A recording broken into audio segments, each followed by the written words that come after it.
નમસ્કાર મિત્રો, સ્વાગત છે આપ સૌનું ફરીથી એકવાર યુસીડીસી વર્ચ્યુઅલ પર। આજે આપણે શરૂ કરીશું લાસ્ટ ટાઈમ જે આપણે રેશિયો એન્ડ પ્રપોર્શનનું જે પોર્શન બાકી રાખ્યું હતું એ પોર્શનને આજે આપણે આગળ કન્ટિન્યુ કરીએ છીએ। So without wasting time directly we are starting with our the remaining portion of ratio and proportion. મિશ્રણ પર આધારિત પ્રશ્નો જે ગઈ વખતે આપણે ચર્ચા કરી હતી એમાં અમુક ટાઈપના પ્રશ્નો હજી પણ એમાં બાકી રહેલા છે, તો આપણે એને પણ આજે સમજીશું। તો સ્ટાર્ટ કરીએ છીએ આપણે। ટાઈપ 3 પર આપણે અટક્યા હતા। દૂધ અને પાણીના 3:1 પ્રમાણના 24 લીટર મિશ્રણમાં 8 લીટર પાણી ઉમેરવામાં આવે તો મળતા મિશ્રણમાં દૂધ અને પાણીનું પ્રમાણ કેટલું હશે? રિસેન્ટલી જ આ ક્વેશ્ચન એક્ઝામમાં પૂછાયો છે। I have written here PI 2021માં આ પ્રશ્ન પૂછાયેલો છે, રાઈટ। તો જો સમજી શકાય છે કે જે સિલેબસ આપણને આપેલું છે એ સિલેબસને એક્ઝેક્ટલી બોર્ડ ફોલો કરે છે, માત્ર આપણે એ સિલેબસને ફોલો કરવાનો છે, કરેક્ટ। સમજવાની કોશિશ કરીએ। આપણે શીખીને આવ્યા ગઈ વખતે દૂધ અને પાણી, અહીંયા પણ આપણે લખતા હતા કે દૂધ અને પાણી, milk and water, right, okay.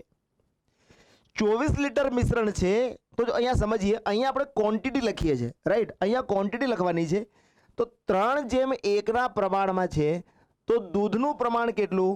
Total 4 ભાગમાંથી દૂધ 3 હિસ્સો દૂધનો છે, 3/4, અને આ 24 લીટર, તો 4 6 જા, તો 6 તરી 18, 18 લીટર તો દૂધ છે, તો 6 લીટર પાણી હશે, કેમ કે ટોટલ મિક્સચર 24 લીટરનું છે, કરેક્ટ। આગળ સમજીએ, પ્રશ્ન શું પૂછે છે કે 8 લીટર પાણી ઉમેરવામાં આવે, તો અહીંયા ઉમેરી દઈએ 8 લીટર પાણી, કરેક્ટ। તો હવે જે નવું મિશ્રણ તૈયાર થયું એમાં દૂધ અને પાણીનું પ્રમાણ કેટલું હશે?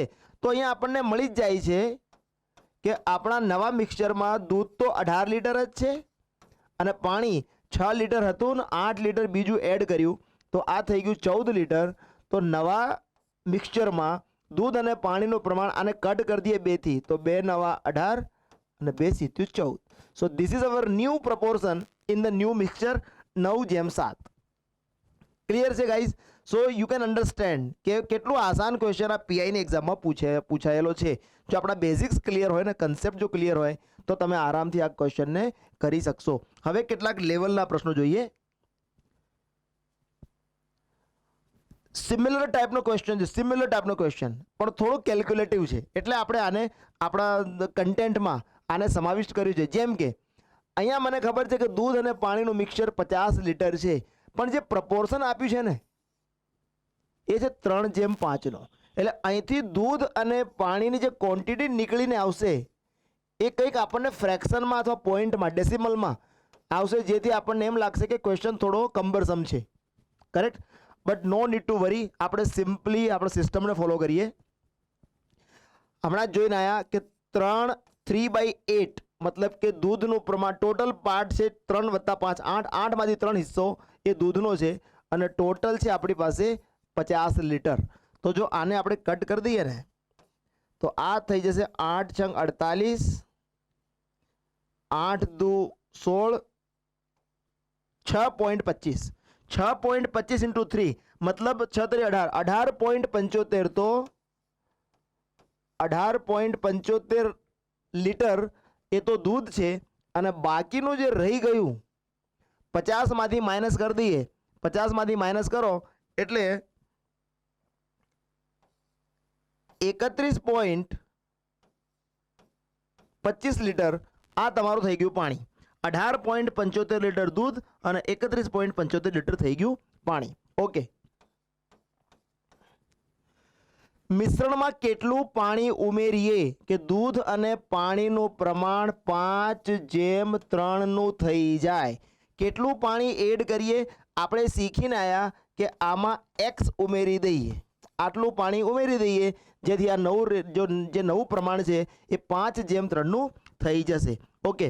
નાઉ વોટ વી નો, હવે આપણને બહુ સારી રીતે ખબર છે કે આનો મલ્ટિપ્લિકેશન, તો 18.75 તરી 18 તરી 54, 56.25,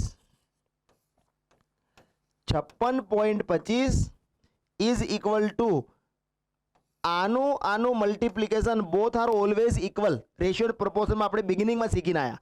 તો આને હું મલ્ટીપ્લાય કરી દઉં તો 5નો મલ્ટીપ્લાય એક્સમાં કરું એટલે 5x પ્લસ 5નો મલ્ટીપ્લાય 31.25માં કરું તો 30 પંચા 150 અને 1.25 into 5 that is 6.25 એટલે કે 156.25 કરેક્ટ.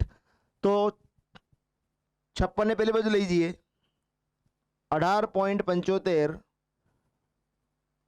કેટલું પાણી ઉમેરીએ. ઓકે,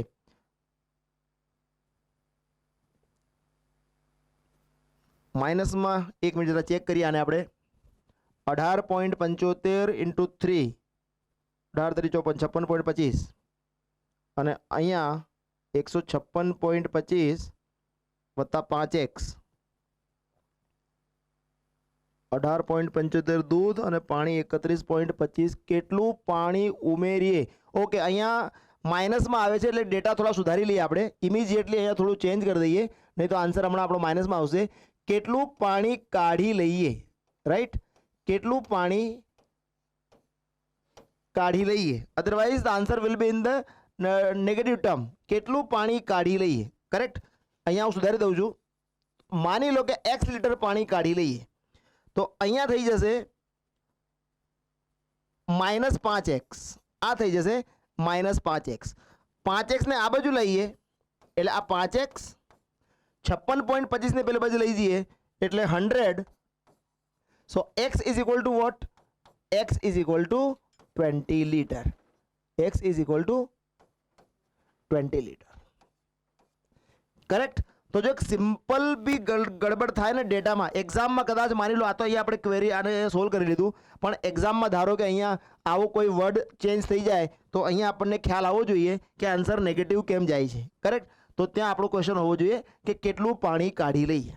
ક્લિયર છે? તો જો વાતને સમજીએ, બિલકુલ સિસ્ટમને અકોર્ડિંગ ક્વેશ્ચન હતો, પણ આ જે ડેટા આવ્યા 18.75 આ બધું તો થોડું કેલ્ક્યુલેટિવ થઈ ગયું. પણ we have actually already followed the સિસ્ટમને આપણે બિલકુલ તોડવાની નથી. બીજા ટાઈપના કયા ક્વેશ્ચન પૂછાય છે that V C. 60 litre alcohol અને પાણીના મિશ્રણમાં 20% પાણી છે. આ મિશ્રણમાં કેટલું પાણી બીજું ઉમેરીએ કે જેથી મિશ્રણમાં પાણીનું પ્રમાણ 40% થઈ જાય. 100% there may be the mistake. Option A તમે જોશો ને તો ઓપ્શન એમાં એવું લખેલું હશે, કેમ કે આપણને અહીંથી જ ખ્યાલ આવી જાય કે 60 લીટરમાં 20%, 60 લીટરના 20% પાણી છે. 20% પાણી દેટ ઇઝ 60 લીટરના 20% એટલે 12 લીટર. 12 લીટર પાણી એનો મતલબ 48 લીટર આલ્કોહોલ. 48 litre alcohol. આપણને ખ્યાલ આવી ગયો કે 20% પાણી એટલે 12 લીટર.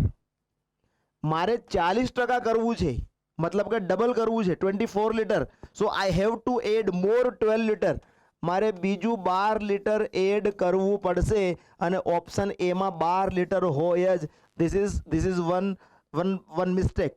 આ એક સૌથી મોટામાં મોટી આ ભૂલ થવાની સંભાવના રહેલી છે. પણ જો સિસ્ટમને ફોલો કરીશું ને તો બિલકુલ વાંધો નહીં આવે. આપણે સિસ્ટમને ફોલો કરીએ. See what we can do. જો સમજવાની કોશિશ કરીએ, અહીંયા હું લખી દઉં છું આલ્કોહોલ, અહીંયા હું લખી દઉં છું પાણી, કરેક્ટ. ઓકે, આ બાજુ પણ હું લખી દઉં છું આલ્કોહોલ અને અહીંયા હું લખી દઉં છું પાણી. હવે આપણને અહીંથી ખ્યાલ આવે છે કે 60 લીટર આલ્કોહોલ અને પાણીનું મિક્સચર છે જેમાં 20% પાણી છે, મતલબ કે 12 લીટર વોટર છે. એનો મતલબ કે 48 લીટર આલ્કોહોલ છે. That we know from this data. Okay, હવે પ્રશ્ન શું પૂછે છે કે આ મિશ્રણમાં કેટલું પાણી બીજું ઉમેરીએ. હાલત શીખીને આવ્યા કે આમાં x લીટર પાણી ઉમેરી દો. You add x litre. તો એનાથી શું થશે? તો એનાથી થશે કે મિશ્રણમાં પાણી તો 40% થઈ જશે. પાણી જો 40% થઈ જાય તો આલ્કોહોલ તો 60% થઈ જશે. મતલબ આ રેશિયો તમારો થઈ જશે 60:40 નો. ઓકે, આગળ સમજીએ. આ 48, ધીસ ઇઝ x + 12 અને આને 20 થી કટ કરી દો તો 20 તરી 60 અને 20 દુ 40. નાઉ વી અપ્લાય અવર સિસ્ટમ, અવર અપ્રોચ. 48 દુ 96 અને આ બેનો મલ્ટીપ્લાય કરો તો 3x વત્તા 36, 3x વત્તા 36. 36 ને આપણે આ બાજુ લાવીએ એટલે 96 minus 36 that is 60. 60 is equal to 3x. so x equal to 20 litre. મતલબ આપણે 20 લીટર પાણી બીજું એડ કરવાનું જેથી મિક્સચરમાં પાણી 40% થઈ જશે. Right? I think you all might have got. જો આને ક્રોસ વેરીફાઈ કરીને સમજવું હોય ને તો ક્રોસ વેરીફાઈ કરીને બી સમજી લઈએ તો પણ તમને ખ્યાલ આવી જશે કે 60 લીટરનું મિક્સચર હતું. 60 લીટરના મિક્સચરમાં હું જેવું 20 લીટર પાણી નાખું મિક્સચર મારું 80 લીટરનું થઈ જાય. 80 લીટરમાં 40% પાણી હોવું જોઈએ. 80 લીટરના 40% 32 લીટર થાય. 32 લીટર પાણી આપણા મિક્સચરમાં હોવું જોઈએ. તો આપણા મિક્સચરમાં 32 લીટર પાણી છે. 12 લીટર તો આપણા મિક્સચરમાં ઓલરેડી હતું and 20 we have further added. 20 આપણે બીજું એડ કર્યું એટલે 32 લીટર પાણી આપણા મિક્સચરમાં છે. That is 40% of 80 litre. Clear છે? તો જો સિસ્ટમને ફોલો કરીશું તો કોઈ ક્વેશ્ચનમાં કોઈ પ્રોબ્લેમ નહીં આવે, અધરવાઇઝ પ્રોબ્લેમ આવવાની સંભાવના છે. Okay, moving forward to the next question. બહુ ઇમ્પોર્ટન્ટ ક્વેશ્ચન છે, બહુ જ ઇમ્પોર્ટન્ટ. આ ટાઈપના ક્વેશ્ચન હવે એક્ઝામમાં પૂછાય છે જ, કન્ફર્મ પૂછાય. તો આને સોલ્વ કરવા માટેની એક ટેકનિક આપણી પાસે હોવી જોઈએ. તો ક્વેશ્ચન આમ ડિફિકલ્ટ નથી પણ એકચ્યુઅલી ડિફિકલ્ટી અરાઇઝ ક્યારે થાય કે 54 લીટર દૂધનો પ્યોર મિલ્ક આપણી પાસે 54 લીટર છે, એમાંથી તમે 18 લીટર દૂધ કાઢી લો તો મને ખબર પડી જાય કે 54માંથી 18 કાઢી લઈએ એટલે હવે 36 લીટર દૂધ છે. પણ એ 18 લીટર દૂધને તમે તેટલા જ પાણી વડે વિસ્થાપિત કરી દો તો હવે મારા મિક્સચરમાં મિલ્ક 36 લીટર રહી જાય અને પાણી 18 લીટર રહી જાય. કરેક્ટ? જો આ પ્રક્રિયા કુલ 3 વખત રિપીટ કરવામાં આવે, પુનરાવર્તિત કરવામાં આવે, 3 વખત જો પ્રક્રિયાને રિપીટ કરો તો હવે શું થશે કે હવે તમે જેવા 18 લીટર પાણી કાઢશો ને તો 18 લીટર મિક્સચર તમે જ્યારે કાઢશો તો એકલું દૂધ અંદરથી નહીં નીકળે, પાણી પણ એમાંથી બહાર નીકળશે. ફરી પાછું 18 લીટર પાણી તમે એડ કરી દો તો આવું 3 વખત કરશો તો 3 વખત 3 પ્રક્રિયાઓને અંતે છેલ્લે દૂધ કેટલું રહી જશે આવો એક ક્વેશ્ચન પૂછે છે. હું બહુ સિમ્પલ એપ્રોચથી તમને સમજાવું, બહુ આસાનીથી. આ પ્રશ્ન ગમે તેટલો કોમ્પ્લિકેટેડ કેમ ના હોય, આપણે આને સોલ્વ કરી લઈશું. પહેલાં જોઈએ આપણે આની સ્ટાન્ડર્ડ મેથડ શું છે. તો સ્ટાન્ડર્ડ મેથડ એવું કહે છે કે તમારી પાસે x લીટર પ્યોર મિલ્ક હોય, x લીટર પ્યોર મિલ્ક હોય અને એમાંથી તમે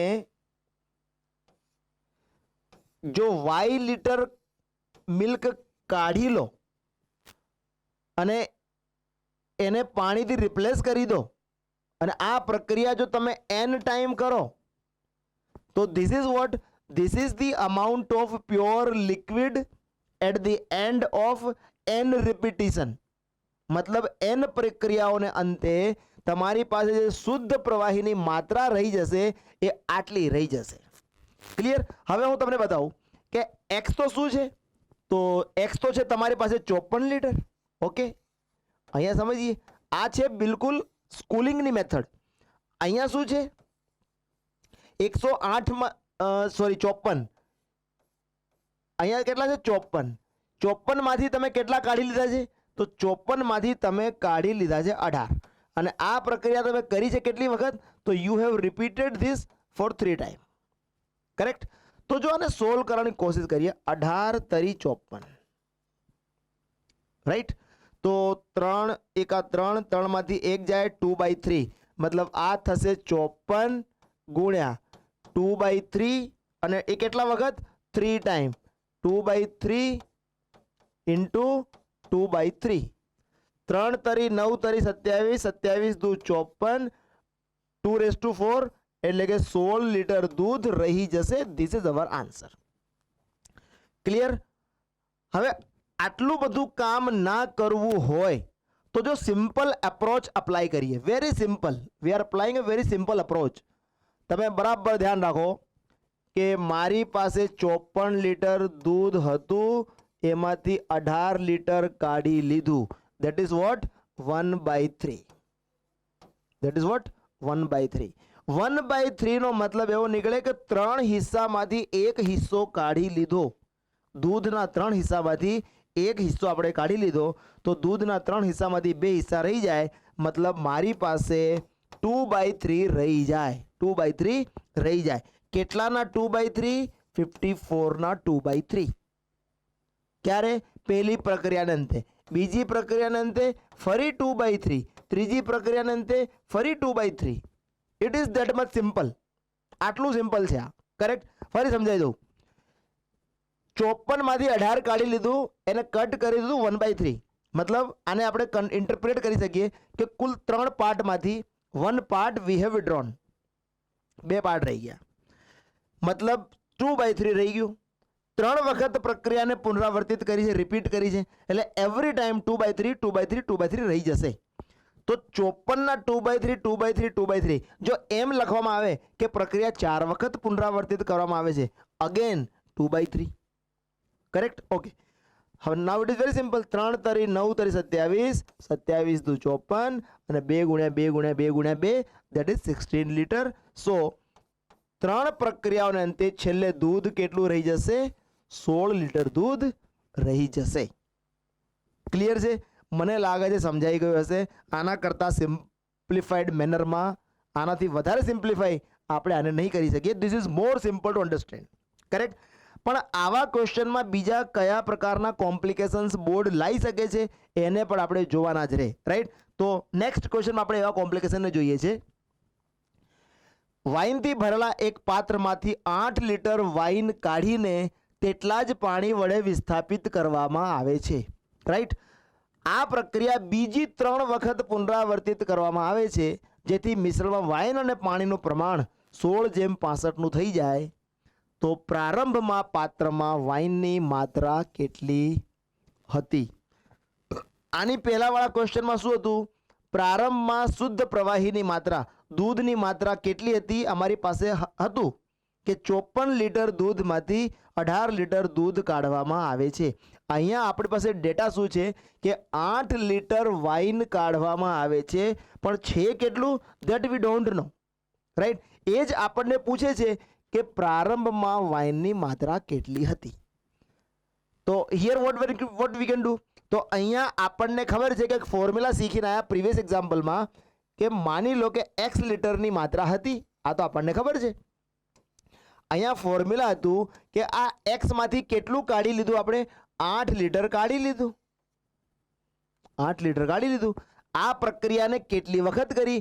તો બીજી 3 વખત. અહીંયા ઇન્ટરપ્રેટ કરવું બહુ જરૂરી છે. Further 3 times. 1 time we have already done. તો અહીંયા જો 3 લખી દો તો ભૂલ થશે, અહીંયા 4 લખવાનું રહેશે. બીજી 3 વખત, ફર્ધર 3 ટાઈમ્સ. કરેક્ટ? તો અહીંયા 4 લખવાનું રહેશે. તો આપણે શીખીને આવ્યા કે આ શું છે? આ છે શુદ્ધ પ્રવાહીની માત્રા. શુદ્ધ પ્રવાહીની માત્રાની ફોર્મ્યુલા છે આ. તો ઇક્વલ ટુ વોટ? હવે શુદ્ધ પ્રવાહી મારી પાસે છે કેટલું? તો અહીંયા આપેલું છે કે વાઇન અને પાણીનું પ્રમાણ 16:65. તો આ 16, આ તો થઈ ગયું વાઇનનું પ્રમાણ, અને આ છેદમાં પાણીનું પ્રમાણ જો હું 65 લખું અહીંયા, if I write 65 over here, અહીં 65 લખું તો અહીંયા પણ મારે પાણીનું પ્રમાણ લખવું પડે, જે મારી પાસે છે જ નહીં. રાઈટ? તો હું શું લખી શકું છું કે વાઇન અને પાણીનું પ્રમાણ 16:65 હોય તો કુલ મિક્સચર તો 81 થવું જોઈએ. જો સમજીએ, 16 + 65 81 લીટરનું હું અઝ્યુમ કરી શકું કે 81 લીટરમાંથી 16 લીટર વાઇન અને 65 લીટર પાણી, મતલબ ટોટલ મિક્સચર કેટલું? 81 લીટર. તો અહીંયા ટોટલ મિક્સચર કેટલું? x, એ તો આપણને ખબર જ છે, that we know very well. હવે જુઓ, આ થઈ જશે cut. Right? This will be cut. અહીં સુધી આને સિમ્પ્લિફાઈ કરી દઉં. x - 8/x raised to 4 is equal to આને શું લખી શકાય? 2/3/4, કેમ કે 2/4 એટલે 16 અને 3/4 એટલે 81. ઘાતાંક સરખા હોય તો આધારને સરખાવી શકીએ, રાઈટ? આધારને સરખાવી દઉં તો x - 8/x બરાબર 2/3. 3 આ બાજુ જાય એટલે 3x - 24 અને આ x નું મલ્ટીપ્લાય આમાં કરો એટલે આ 2x. 2x આ બાજુ લાવો 3x - 2x that is x અને 24 ને આ બાજુ લઈ જાઓ that is 24 litre. x is equal to 24 litre. એટલે પ્રારંભમાં વાઇનની માત્રા પાત્રમાં એ 24 લીટરની હતી. કરેક્ટ? 24 લીટરની હતી. તો જો થોડોક ક્વેશ્ચનને ચેન્જ કરવાની કોશિશ કરવામાં આવી બટ વી કુડ ડુ, આપણે કરી શક્યા, રાઈટ? કેમ કે વી નો ધ બેસિક અપ્રોચ, રાઈટ? આગળ ચાલીએ. Okay, next we will discuss about the type 4 partnership questions. Actually આખા જીપીએસસી ના સિલેબસમાં ક્યાંય પણ એવો ઉલ્લેખ નથી કે અમે ભાગીદારી પર આધારિત પ્રશ્નો પૂછીશું, રાઈટ? પણ જ્યારે ratio and proportion, ratio and share આવા ટાઇટલ હેઠળ જ્યારે સિલેબસ આપેલું હોય ત્યારે આપણે સમજવાનું રહે કે આ પણ રેશિયો એન્ડ પ્રપોર્શનનો જ એક હિસ્સો છે. તો આવા પ્રશ્નો પૂછી શકાય છે. સો વી હેવ ટુ ડિસ્કસ. જો સમજીએ, બહુ આસાનીથી સમજીશું ક્વેશ્ચનોને, બહુ આસાનીથી સમજી લઈશું. એ અને બી 5/6 ના પ્રમાણમાં એક વ્યવસાય શરૂ કર્યો. 8 મહિના પછી એ પૈસા કાઢી લીધા. જો તેમણે નફો 5/9 ના પ્રમાણમાં વેચી લીધો હોય તો બીની મૂડી કેટલા સમય માટે વપરાઈ હશે? એક વાત આપણે સમજી લઈએ કે જે રેશિયો ઇન્વેસ્ટમેન્ટનો હોય એ જ રેશિયોમાં પ્રોફિટ શેર થવો જોઈએ. કરેક્ટ? જેટલું ઇન્વેસ્ટમેન્ટ વધારે એટલો પ્રોફિટ પણ વધારે, જેટલા સમય માટે રોકાણ વધારે એટલું પ્રોફિટ પણ વધારે. એટલે ઓલવેઝ તમારા ઇન્વેસ્ટમેન્ટને કેટલા સમય માટે મૂડી લાગેલી રહી છે એના જોડે તમારે મલ્ટીપ્લાય કરવું જ પડે. કરેક્ટ? તો જો બહુ આસાનીથી આપણે સમજી લઈએ, અહીંયા તો હું લખું છું એ અને બીનું ઇન્વેસ્ટમેન્ટ અને અહીંયા હું લખું છું એ અને બીનું પ્રોફિટ. કરેક્ટ છે? બહુ આસાનીથી આપણે પ્રશ્નને સમજી લઈશું. જો સમજીએ,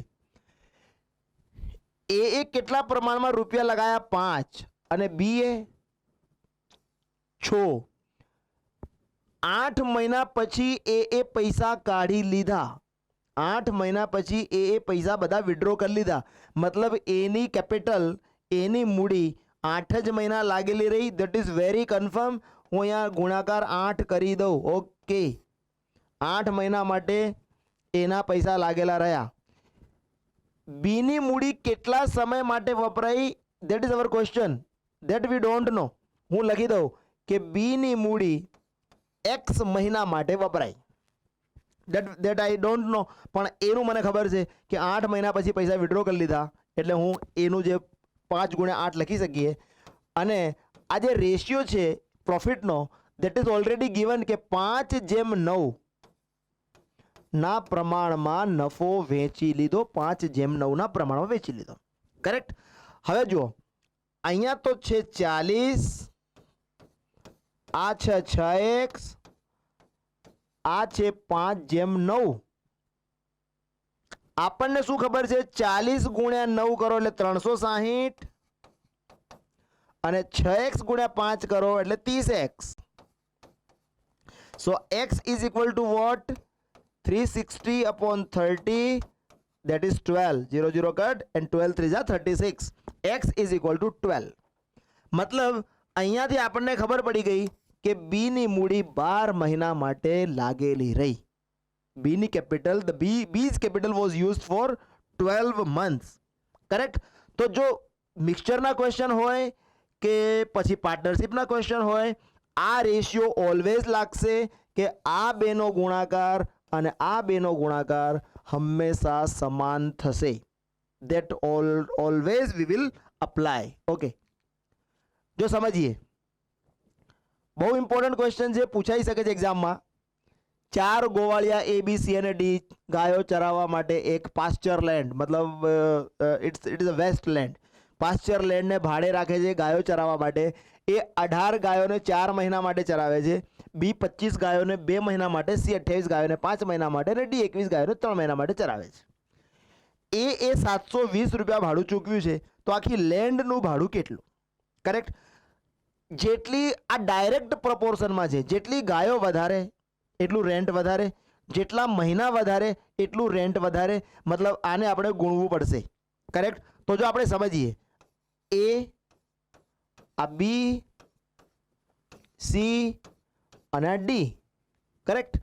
તો જો એ 18 ગાયોને 4 મહિના માટે ચરાવે છે, એટલે અહીંયા મારે લખવું પડશે 18 ચોક 72. રેશિયો ફાઇન્ડ કરવાનો છે આપણે. બી 25 ગાયોને 2 મહિના માટે ચરાવે છે, મતલબ અહીંયા મારે લખવું પડશે 50. સી 28 ગાયોને 5 મહિના ચરાવે છે, 28 ગુણ્યા 5, 28 ગુણ્યા 5 એટલે 140. અને ડી 21 ગાયોને 3 મહિના માટે ચરાવે એટલે 21 તરી 63. આ આવી ગયા દરેકના હિસ્સા, કે 72મો હિસ્સો મતલબ રેન્ટનો, ભાડાનું 72મો ભાગ તો એ ચૂકવશે, 50મો ભાગ બી ચૂકવશે, 140મો ભાગ સી ચૂકવશે અને 63મો ભાગ ડી ચૂકવશે. મને તો શું પૂછે છે કે જમીનનું કુલ ભાડું જણાવો, એટલે આ બધાનું ટોટલ કરવું પડશે મારે. ઓકે, ટોટલ કરીએ તો એ 72x, આ 72x, આ 50x, આ 140x અને આ 63x. એટલે ટોટલ રેન્ટ કેટલું? 140 ને 50, 190, 190 અને આ 72 અને 63, 325. 325x આ ટોટલ રેન્ટ છે લેન્ડનું. Correct.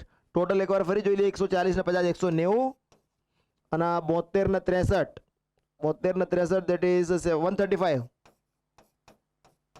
Okay, this is 325. 325x નું રેન્ટ આપણે પે કરવાનું છે.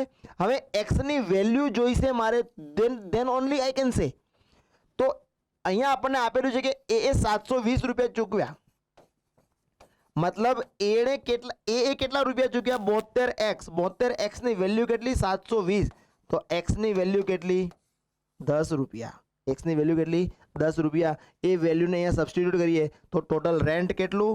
325 ગુણ્યા 10, that is 3250 રૂપીઝ. 3250 રૂપિયા એ ટોટલ રેન્ટ છે પાસ્ચર લેન્ડનું, 3250 રૂપિયા. ક્લિયર છે? આગળ ચાલીએ. એ 76000 રૂપિયા એક વ્યવસાયમાં નિવેશ કરે છે, ઇન્વેસ્ટ કરે છે. અમુક મહિના પછી બી 57000 રૂપિયા સાથે જોડાય છે. વર્ષના અંતે તેમણે નફો 2:1 પ્રમાણમાં શેર કર્યો હોય તો બી કેટલા મહિના પછી વ્યવસાયમાં જોડાયો હશે? સિમિલર લોજિક આપણે ફરીથી એપ્લાય કરીએ. આ એનું ઇન્વેસ્ટમેન્ટ, આ બીનું ઇન્વેસ્ટમેન્ટ, આ એનું પ્રોફિટ, આ બીનું પ્રોફિટ. ક્લિયર? જો સમજતા જઈએ, 76000 રૂપિયાનું રોકાણ કર્યું એ અને 57000 રૂપિયાનું રોકાણ કર્યું બીએ. વર્ષના અંતે જે પ્રોફિટ શેર થયો એનો રેશિયો છે 2:1. કરેક્ટ. હવે સમજીએ, 76000 રૂપીઝ ઇન્વેસ્ટેડ બાય એ કેટલા મહિના માટે? 12 મહિના માટે. જ્યાં સુધી કોઈ સ્પેસિફાઈ ના કરેલું હોય આપણે 12 મહિના સમજવાના છે. ઓકે, અમુક મહિના પછી બી આવે છે. કેટલા મહિના પછી આવે છે એ મને ખબર નથી, એ જ આપણો ક્વેશ્ચન છે કે કેટલા મહિના પછી બી વ્યવસાયમાં જોડાયો, that we don't no. So what we can do, હું લખી દઉં કે માની લો કે એક્સની કેપિટલ એક્સ મહિના માટે વપરાઈ હશે એવું આપણે એઝ્યુમ કરી લઈએ. ક્લિયર છે? ઓકે, હવે ક્વેશ્ચનને આસાન કરવા શું કરવાનું? અહીંથી 3030 ડિલીટ કરી દો. કરી શકીએ છીએ. હજી શું કરીએ? આને કરી દઉં 19 ચોક 76, આને કરી દઉં 19 તરી 57. તો ક્વેશ્ચન બહુ આસાન થઈ જશે.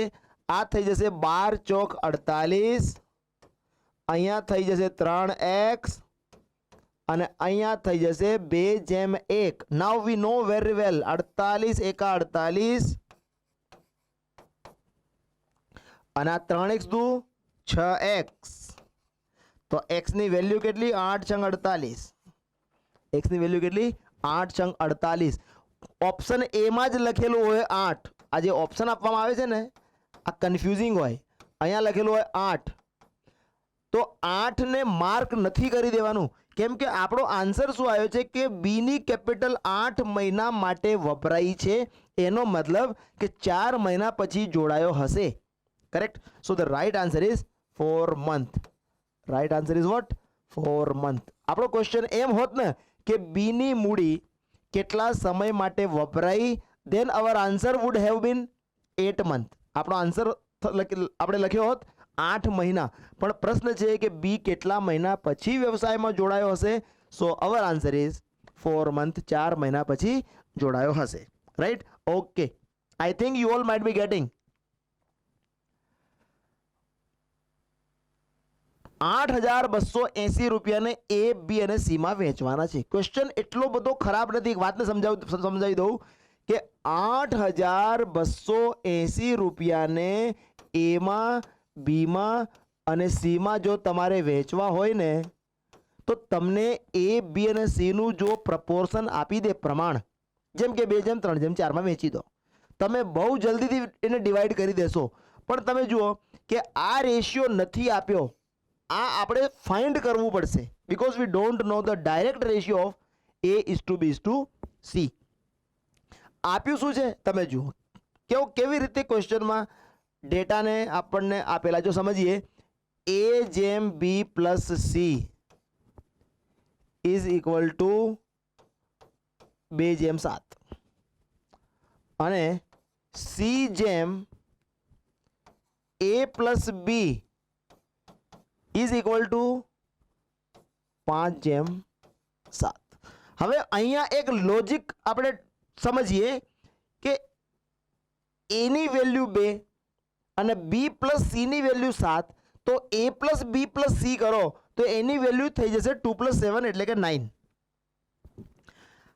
અહીંયા ટોટલ કરશો તો A plus B plus C થઈ જશે 7 + 5 12 તો આ તો નહીં ચાલે કેમ કે A + B + C બંને જગ્યા પર સરખા થવા જોઈએ અહીં તો ટોટલ A + B + C તો અહીંયા 9 થાય છે અહીંયા A + B + C અહીંયા 12 થાય છે તો આને સરખું કરવું પડશે તો મારે શું કરવું પડશે કે અહીંયા ટોટલ 9 થાય છે અહીંયા ટોટલ 12 થાય છે 9 અને 12 નો જો હું લસા લઉં તો 36 થાય એટલે બંનેને હું 36 કરી દઉં તો 36 કરવા આને તો 4 વડે ગુણવું પડશે અને આને 3 વડે ગુણવું પડશે કેમ કે આનું ટોટલ 12 હતું 12 * 36 આનું 9 હતું 9 * 4 = 36 તો હવે શું થઈ જશે now you C A:B + C ની વેલ્યુ કેટલી થઈ ગઈ 4 × 2 = 8 અને 4 × 7 = 28 C:A + B ની વેલ્યુ કેટલી થઈ ગઈ 3 × 5 = 15 અને 3 × 7 = 21 નાउ ઇટ ઇઝ વેરી ક્લિયર શું જોઈતું હતું મારે A:B:C A ની વેલ્યુ કેટલી છે 8 C ની વેલ્યુ કેટલી છે 15 B ની વેલ્યુ કેટલી તો B + C = 28 B +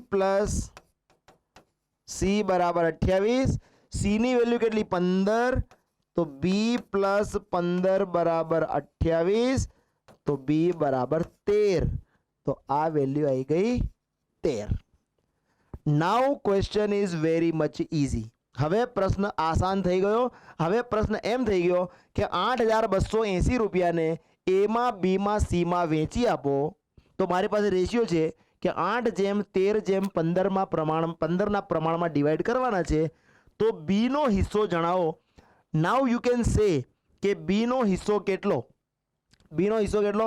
તો બી નો હિસ્સો ટોટલ પાર્ટ તમે જુઓ 13 ને 8 21 અને 15 36 36 માંથી બી નો હિસ્સો 13 છે मतलब बी नो हिस्सो छे 13/15 आ हिस्सो बी नो અને કેટલા ડિસ્ટ્રીબ્યુટ કરવાના 8,280 करेक्ट डिवाइड કરી દઈએ તો હું સીધું 36 થી ડિવાઈડ કરી દો આને 36 દુ 72 10 વધ્યા 108 36 તરી 108 અને 0 હવે 13 થી મલ્ટીપ્લાય કરી દો આને તો 13 0 0 13 તરી 39 ની 9 13 દુ 26 ને 3 29 2990 2990 करेक्ट। तो जो समझवानी कोशिश करिए फरी एक बार समझाई दऊं कि आ सीधे सीधू आपी होत कि 8280 8280 रुपया ने जो ए में बी में અને સી માં 8:13:15 ના પ્રમાણમાં વેચવામાં આવે તો બી નો હિસ્સો જણાવો। It was very easy. B નો હિસ્સો કેટલો 13 ભાગ્યા 36 ગુણ્યા 8280। મને પૂછ્યું કે એ નો હિસ્સો જણાવો, એ નો હિસ્સો કેટલો 8 ભાગ્યા 36 ગુણ્યા 8280। મને એમ પૂછ્યું હોત કે સી નો હિસ્સો જણાવો, સી નો હિસ્સો કેટલો 15/36 ગુણ્યા 8280। હું બધું કહી શક્યો હોત પણ મને આ જે ડેટા છે ને it was not directly given. આ મને સીધે સીધા નથી આપ્યા, મને કંઈક આ રીતે આપ્યા હતા એટલે મારે એને ડિરાઈવ કરવું પડ્યું। ક્લિયર છે? સમજવાની વાત હતી। આપણે આગળ ચાલીએ। 3 મિત્રો મળીને એક વેપાર શરૂ કરે જેમાં રમેશ 10,000 રૂપિયા 4 મહિના માટે રોકે છે, સુરેશ 5,000 રૂપિયા 6 મહિના માટે રોકે છે, મહેશ 16,000 રૂપિયા 5 મહિના માટે રોકે છે। જો વર્ષના અંતે 4500 રૂપિયાનો નફો થયો હોય તો રમેશનો હિસ્સો જણાવો। અગેન જેટલા રૂપિયા રોક્યા એનો ગુણાકાર જેટલા મહિના માટે રોક્યા છે એ થવું જોઈએ। કરેક્ટ? તો જો સમજીએ, આ તો છે એ, આ છે બી અને આ છે સી। જેટલું ઇન્વેસ્ટમેન્ટનો રેશિયો હશે સેમ રેશિયો એ પ્રોફિટનો પણ હોવો જોઈએ। ઓકે, એ બી અહીંયા નામ આપેલા જીપીએસસી ક્લાસ 1 ક્લાસ 2 2017 માં ક્વેશ્ચન પૂછાયેલો છે। તો અહીંયા હું ઉલ્લેખ જ કરી દઉં કે રમેશ, અહીંયા લખી દઉં છું રમેશ અને એના પછી છે સુરેશ અને એના પછી છે મહેશ। હવે ક્વેશ્ચનને જો આસાન કરવું હોય તો સૌથી પહેલા વેલ્યુને નાની કરવી હોય તો સરખા સરખા જીરો આપણે હટાવી દઈએ તો ક્વેશ્ચન બહુ નાનો થઈ જશે। જેમ કે અહીંથી હું ક્વેશ્ચન આસાન કરી દઉં, અહીંથી હું 2 જીરો હટાવી દઉં, અહીંથી હું 2 જીરો હટાવી દઉં, અહીંથી હું 2 જીરો હટાવી દઉં અને અહીંથી હું 2 જીરો હટાવી દઉં એટલે આપણી વેલ્યુ બહુ નાની થઈ જશે। મતલબ ક્વેશ્ચન એવું થઈ જશે કે 100 રૂપિયા 4 મહિના માટે, 100 રૂપિયા 4 મહિના માટે એટલે આ થશે 400, કેમ કે ઇન્વેસ્ટમેન્ટને મહિના સાથે ગુણવું પડે।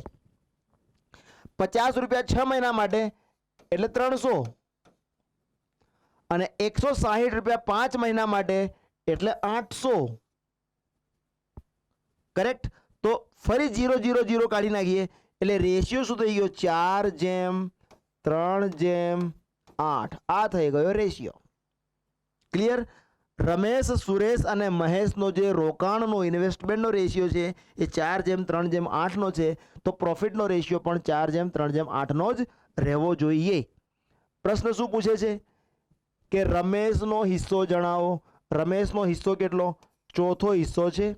કેટલામાંથી? 8 3 11 ને 4 15 માંથી। આ છે રમેશનો હિસ્સો 4/15। કેટલો નફો થયો વર્ષના અંતે? 45 રૂપિયા। આ 45 15 તરી 45 તો રમેશનો હિસ્સો કેટલો 12 રૂપિયા। લખવાની કોશિશ નહીં કરવાની કેમ કે જે 0 0 ડિલીટ કર્યા હતા એ 2 0 0 પાછા લગાવવાના અહીંયા। સો ધીસ ઇઝ અવર આન્સર। 1200 રૂપિયા છે રમેશનો હિસ્સો। The share of the profit of Ramesh is 1200 rupees। 0 0 delete કેમ કર્યા હતા? For the conveniency of the calculation, for the sake of simplicity in the calculation। ગણતરીમાં સરળતા ઊભી કરવા માટે આપણે સરખા સરખા જીરો કાઢી નાખ્યા તો ગણતરી બહુ આસાન થઈ ગઈ। મને લાગે છે સમજાઈ રહ્યો હશે। ના સમજાય તો વિડીયો થોડી વાર માટે પોઝ કરો, એને અન્ડરસ્ટેન્ડ કરો, કોમ્પ્રિહેન્ડ કરો, ગ્રેસ્પ કરો, રિવાઇન્ડ કરો, પણ એની હાઉ સમજવાની કોશિશ કરો। That is our prime object, right? Okay, let's move forward. GPSC class 1 to 2017 GPSC class 1 to 2017 ratio and proportion આધારિત 2 પ્રશ્નો। તમે જો કોઈ પણ ચેપ્ટરમાંથી મિનિમમ 2 પ્રશ્નો તો બોર્ડ જીપીએસસી પૂછે છે. So every chapter is very much important from examination view point. કોઈ ચેપ્ટરને લાઇટલી નથી લેવાના, બહુ સારી રીતે સમજવાના છે. જો આને સમજીએ, એ અને બી નું પ્રમાણ, અહીંયા હું લખું છું આ એ, અહીંયા હું લખું છું બી, અને અહીંયા હું લખી દઉં છું સી. એ નું પ્રમાણ કેટલું? 3. બી નું પ્રમાણ કેટલું? 5.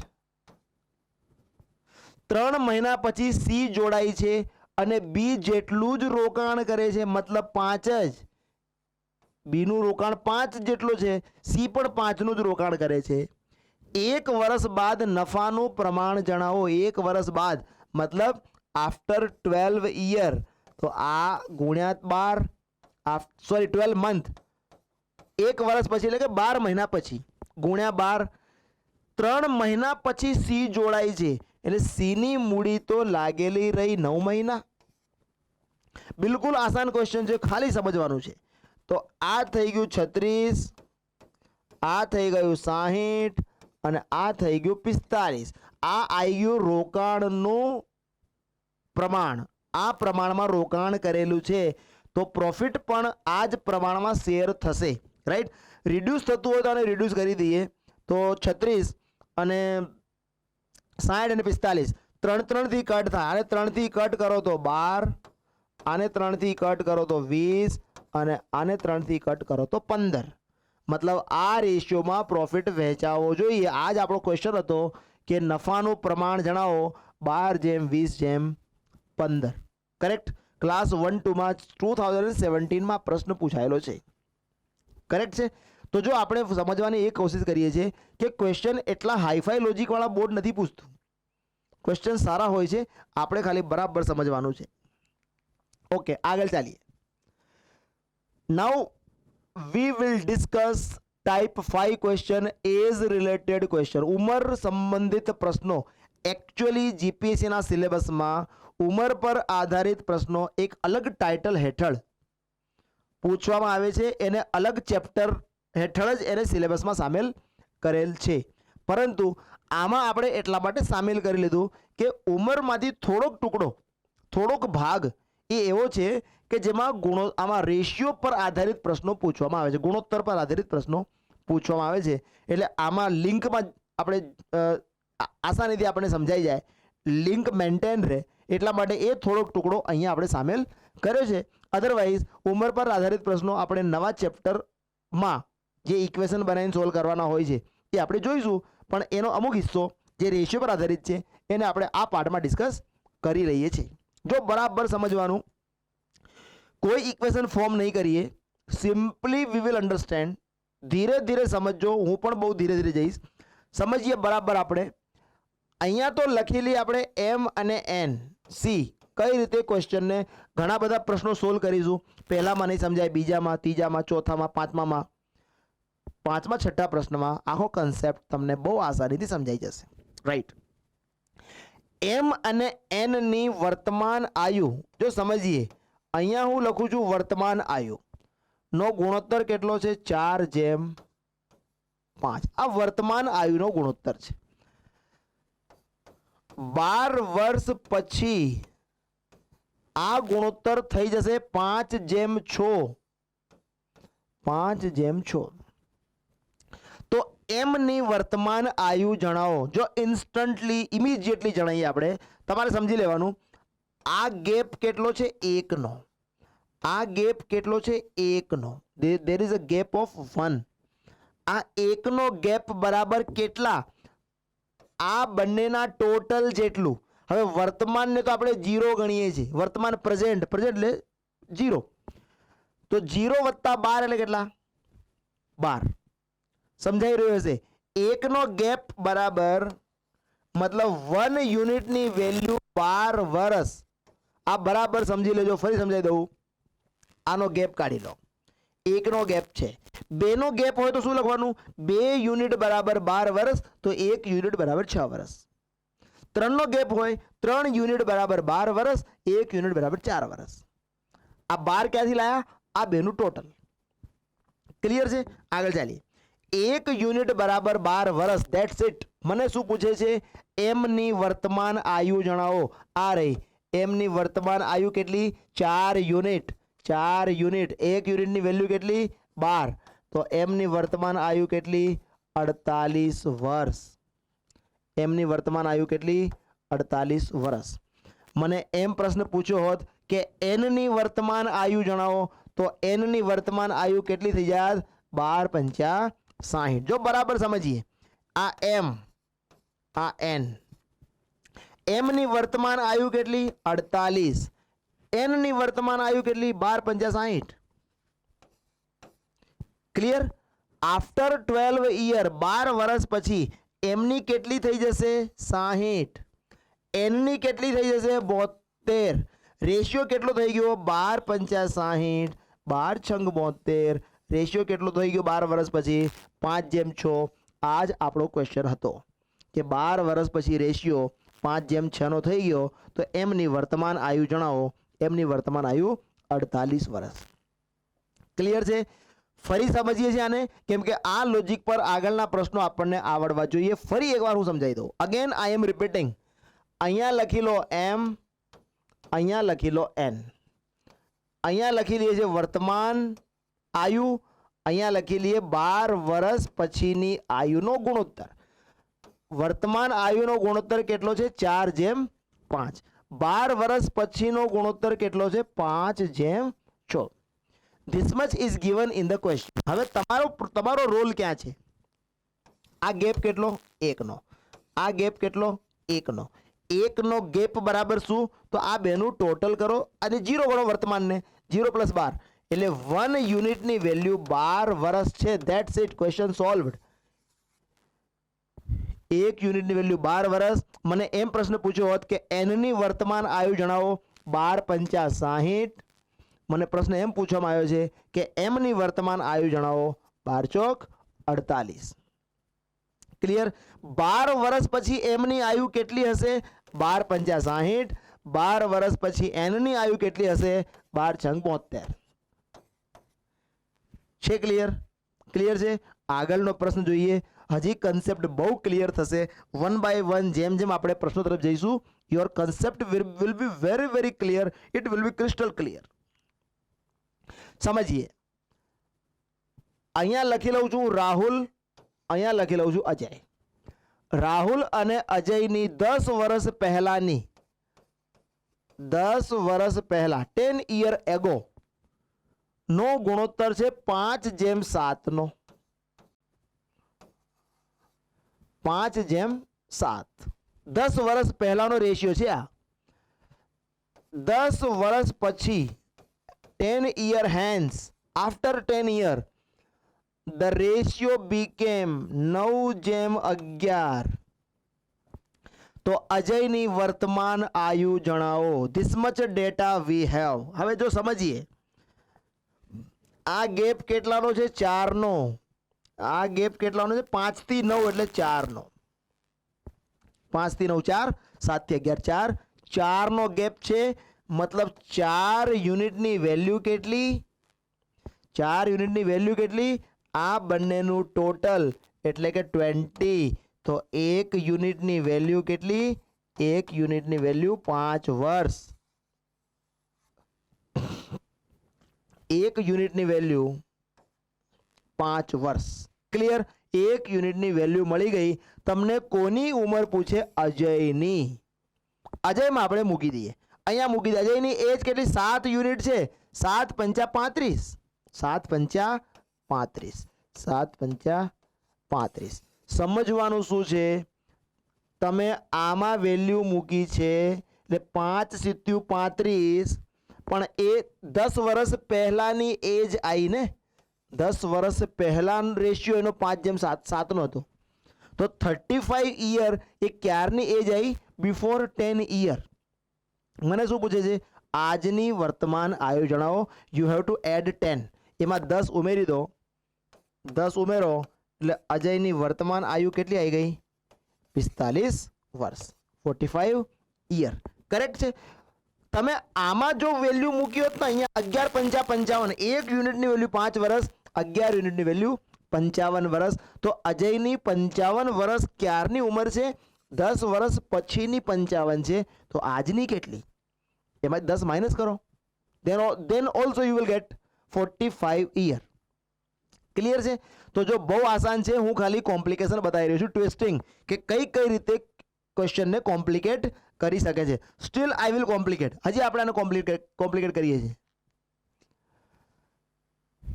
એ વર્તમાન સમયમાં બી કરતા, આ વર્તમાન સમય, આ એ અને આ બી, એ વર્તમાન સમયમાં બી કરતા 2 ગણો છે. બી કરતા 2 ગણો છે એનો મતલબ 2:1 નો રેશિયો છે વર્તમાનમાં. ઓકે, 12 વર્ષ પહેલા, 12 વર્ષ પહેલા એ બી કરતા 5 ગણો હતો. એ બી કરતા 5 ગણો હતો, મતલબ 5:1 નો રેશિયો છે. હવે અહીંયા આપણું સિસ્ટમ થોડીક વાર માટે અહીંયા ફેલ થાય છે, પણ એવું કોઈ સિસ્ટમ ક્યારેય ફેલ ના થાય. એના થોડા એડવાન્સ લેવલ ડિસ્કસ કરવા પડે. મતલબ હવે અહીંયા આપણે ગેપ જોઈએ ને તો 1 to 1 there is no gap. અહીંયા 2 to 5 ગેપ ઓફ 3. તો જ્યારે આવી સિચ્યુએશન અરાઇઝ થાય કે you do not find the similar gap, કે તમને એક સમાન અંતર ના મળે, ત્યારે શું કરવાનું એને સમજી લઈએ. કરેક્ટ? સમજીએ. then I will cross verify the question. એટલે you will immediately get, બહુ આસાનીથી તમને ખ્યાલ આવશે કે okay this was the question. 2 અને 1 ની વચ્ચે 1 નો ગેપ છે, એટલે આને તો 1 વડે ગુણી દો. જો ફરી સમજાવું, 2 અને 1 ની વચ્ચે ડિફરન્સ કેટલો? 1 નો. 2 - 1 that is 1. તો નીચેવાળા રેશિયોને 1 થી ગુણો. 5 અને 1 ની વચ્ચે ગેપ કેટલો છે? 4 નો. તો આને 4 થી ગુણો. આને 4 થી ગુણો. ક્લિયર છે? ઓકે, તો નવો રેશિયો શું થઈ ગયો? અહીંયા લખું છું. સી, આ થશે 4 દુ 8 અને 4 એકા 4, અને આ શું થશે? 1 પંચા 5 અને 1 એકા 1. આ થઈ ગયો નવો રેશિયો. નવો રેશિયો આવે એટલે આ જૂના રેશિયોને આપણે કન્સિડર નથી કરવાનું. કરેક્ટ? ઓકે, હવે જુઓ, 1 થી 4 3 નો ગેપ, 5 થી 8 3 નો ગેપ. 3 યુનિટની વેલ્યુ કેટલી? વર્તમાન પ્લસ 12 એટલે 12 વર્ષ. તો 1 યુનિટની વેલ્યુ કેટલી? 4 વર્ષ. 1 યુનિટની વેલ્યુ 4 વર્ષ. મને પ્રશ્ન શું પૂછે છે કે એ ની વર્તમાન આયુ જણાવો. આ રહ્યો એ, આ રહ્યો બી. એની વર્તમાન આયુ કેટલી? 32. બી ની વર્તમાન આયુ કેટલી? ચોખ્ખું 16. બીની વર્તમાન આયુ કેટલી? 16 વર્ષ. એની વર્તમાન આયુ કેટલી? 32 વર્ષ. કેવી રીતે લાયા? 1 યુનિટની વેલ્યુ 4 વર્ષ હોય તો 8 યુનિટની વેલ્યુ 32 અને 4 યુનિટની વેલ્યુ 16 વર્ષ. ઓકે, હવે સમજીએ વાતને. મને ક્વેશ્ચનમાં એમ લખેલું હતું કે એ બી કરતા 2 ગણો છે. સી, એ જો 32 નો હોય, બી 16 નો હોય, તો એ 2 ટાઈમ્સ છે બી કરતા. 12 વર્ષ પહેલા, અત્યારે જો 32 નો હોય તો 12 વર્ષ પહેલા આની ઉંમર 20 થાય, અને 12 વર્ષ પહેલા આની ઉંમર 4 વર્ષ થાય. અત્યારે 16 નો હોય બી, તો 12 વર્ષ પહેલા 4 નો થાય. આ 4 નો હોય, આ 20 નો હોય, તો એ ઇઝ 5 ટાઈમ્સ ઓફ બી. એ જ આપણા પ્રશ્નમાં છે કે એ બી કરતા 5 ગણો હતો. એ બી કરતા 5 ગણો હતો 12 વર્ષ પહેલા. છે ક્લિયર? સમજાઈ ગયું હશે? ફરી એકવાર સમજાવી દઉં કે જ્યારે આવી સિચ્યુએશન અરાઇઝ થાય કે તમને ગેપ ના મળે, તો બંનેને એકબીજાના ડિફરન્સથી ગુણી કાઢો. ગુણ્યા પછી આ રેશિયોને તમારે ઇગ્નોર કરવાનું, કન્સિડર નહીં કરવાનું. જે નવો રેશિયો આવ્યો એ જ તમારે કન્સિડર કરવાનું, કેમ કે એમાં તમને ગેપ સમાન મળી રહેશે. સમજીએ? 5 અને 1 નો ડિફરન્સ 4 હતો, તો આને 4 થી ગુણ્યું. 2 અને 1 નો ડિફરન્સ 1 હતું, એટલે આને 1 થી ગુણ્યું. 4 દુ 8, 4 એકા 4, 1 પંચા 5, 1 એકા 1. ડિફરન્સ મળી ગયું. 1 થી 4 3 નો ગેપ, 5 થી 8 3 નો ગેપ. 3 યુનિટ બરાબર 12 વર્ષ, 1 યુનિટ બરાબર 4 વર્ષ. ક્લિયર છે?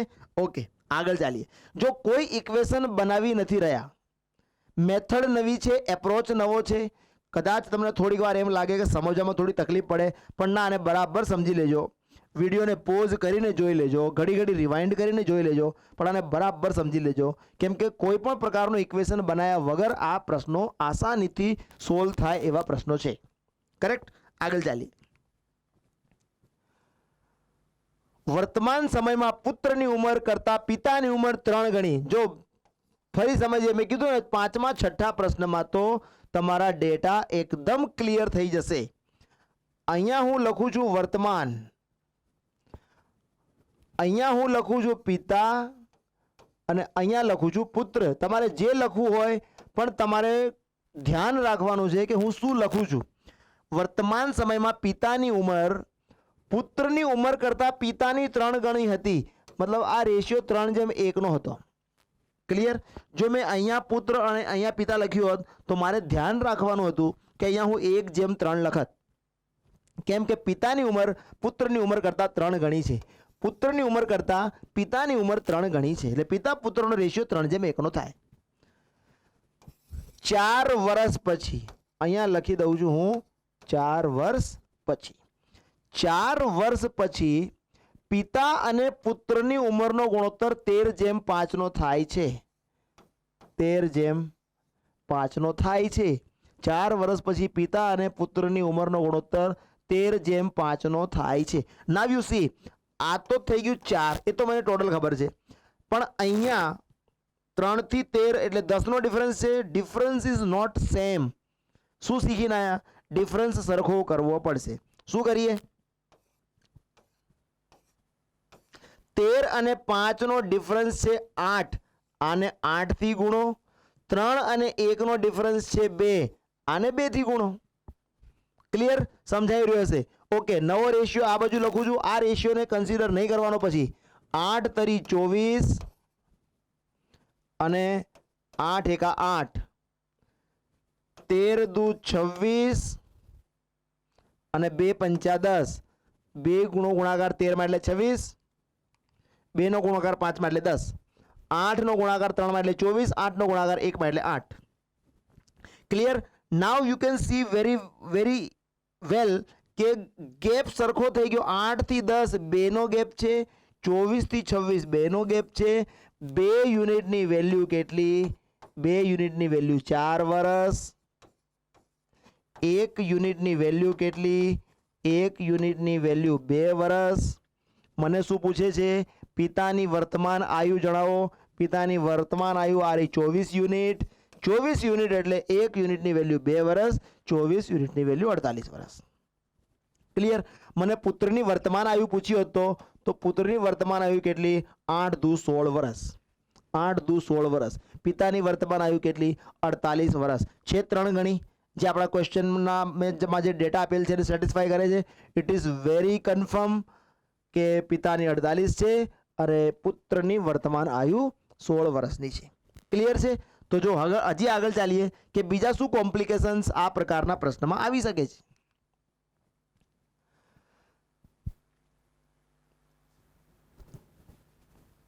અહીંયા લખું છું પિતા, અહીંયા લખી દઉં છું પુત્ર.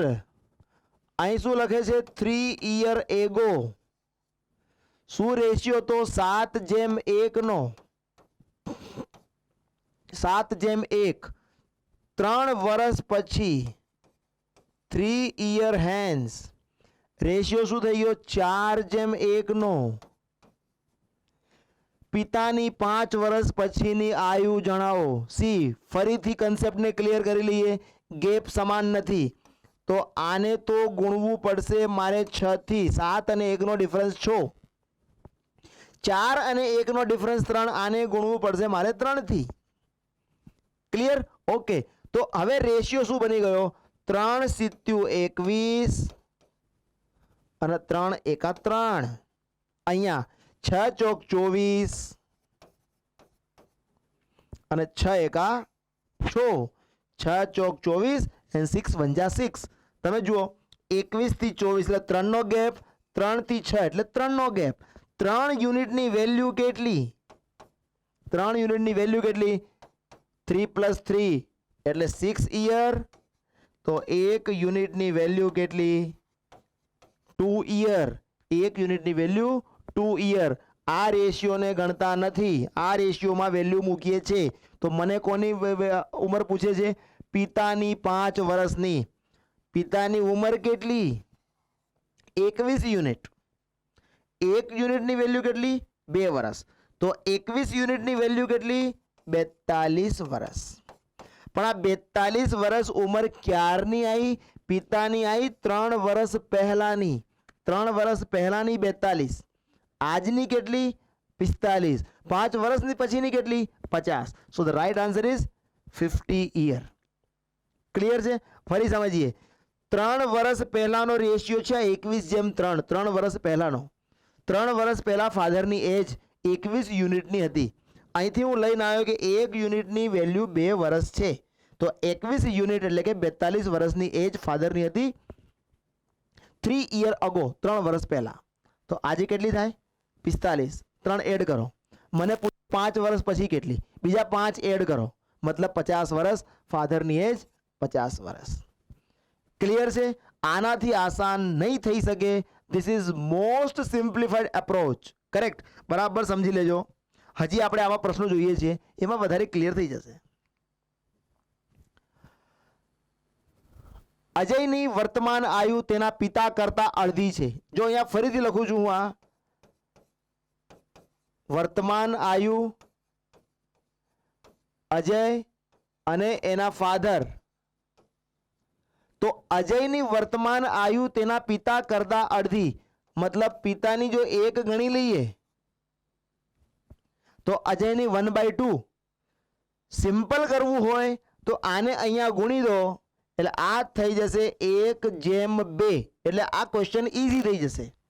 મતલબ હું એમ કહું કે ફાધરની એજ 2 યુનિટ હોય તો એના કરતાં અડધી, મતલબ અજયની 1 યુનિટ હોય. કરેક્ટ? અને નીચે ફરી લખ્યું છે કે 15 વર્ષ પહેલાં અજયની ત્રીજા ભાગની હોય, મતલબ અજયની 1/3 હોય, તેના ફાધરની આપણે 1 ગણીએ તો આને શું લેવાનું? અહીંયા ગુણી કાઢો એટલે 1/3. મતલબ ફાધરની 3 હોય તો એનો 1/3. 3 નો 1/3 દેટ ઇઝ 1. કરેક્ટ? ઓકે. તો આ રીતે આપણે આને લઈશું તો ક્વેશ્ચન બહુ આસાન થઈ જશે. જો અહીંયા હું લખું છું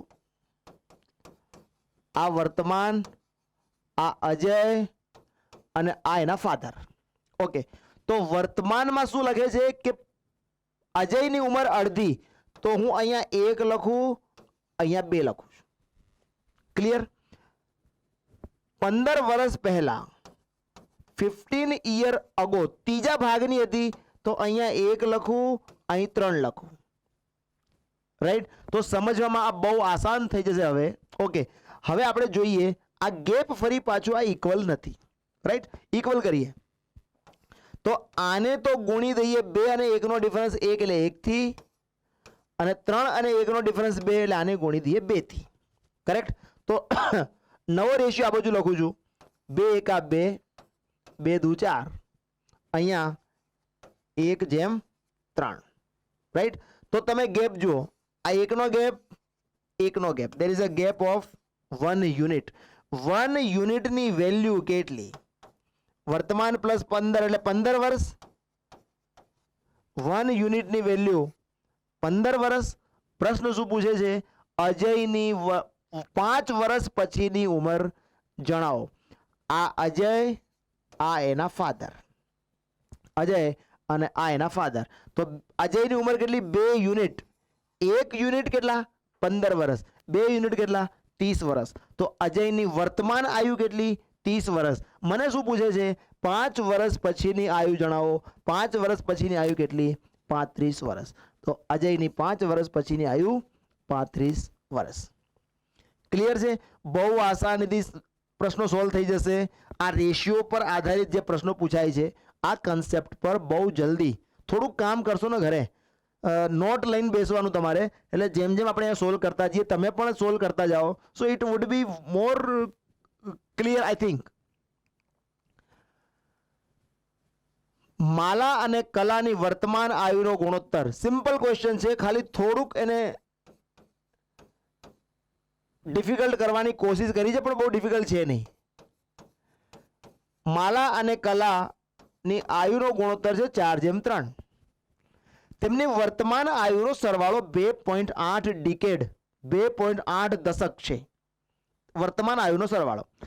અહીંથી મને ખબર પડે છે કે માલાની આયુ 4x અને કલાની આયુ 3x હોય તો બંનેની આયુનો સરવાળો થાય છે 7x અને બંનેની આયુનો સરવાળો છે 2.8 ડિકેડ. એક ડિકેડ મતલબ એક દશક મતલબ 10 વર્ષ. 2.8 દશક એટલે 28 વર્ષ. તો x ની વેલ્યુ આવી ગઈ 7 ચોક 28. x ની વેલ્યુ આવી ગઈ 4. તો માલાની વર્તમાન આયુ કેટલી 4x એટલે કે 4 ગુણ્યા 4 એટલે કે 16 વર્ષ. આ તો થઈ ગઈ માલા. અને કલાની વર્તમાન આયુ કેટલી 3x એટલે 3 ગુણ્યા 4 બરાબર 12 વર્ષ અને બેનો ટોટલ 28 વર્ષ. ખ્યાલ આવી ગયો આપણને. હવે શું પૂછે છે 0.8 દશક પછી. 0.8 દશકનો મતલબ છે 8 વર્ષ પછી ઇન્ટુ 10 કરો એટલે ઈયરમાં કન્વર્ટ થઈ જાય. 8 વર્ષ પછી માલાની એજ હાલ 16 છે, 8 વર્ષ પછી 24 થશે. કલાની એજ અત્યારે 12 છે, 8 વર્ષ પછી 20 થશે. એટલે રેશિયો પૂછે છે મને તો આને આપણે કટ કરી દઈએ. 4 થી કટ કરી દો 4 છંગ 24 અને 4 પંચા 20. સો ધ રેશિયો વિલ બી 6:5. 6:5. બહુ ડિફિકલ્ટ ક્વેશ્ચન નથી, બહુ આસાન ક્વેશ્ચન છે. ખાલી આ ડિકેડનો કન્સેપ્ટ થોડો એડ કર્યો છે. 3 કારની ઝડપનો ગુણોત્તર 5:4:6 છે. તો સમાન અંતર કાપવા માટે તેમના દ્વારા લાગતા સમયનો ગુણોત્તર જણાવો. એકદમ સિમ્પલ કન્સેપ્ટ છે. સ્પીડનો રેશિયો અને ટાઈમનો રેશિયો હંમેશા રિવર્સ હોય, ઓલવેઝ રિવર્સ. મતલબ સ્પીડનો રેશિયો જો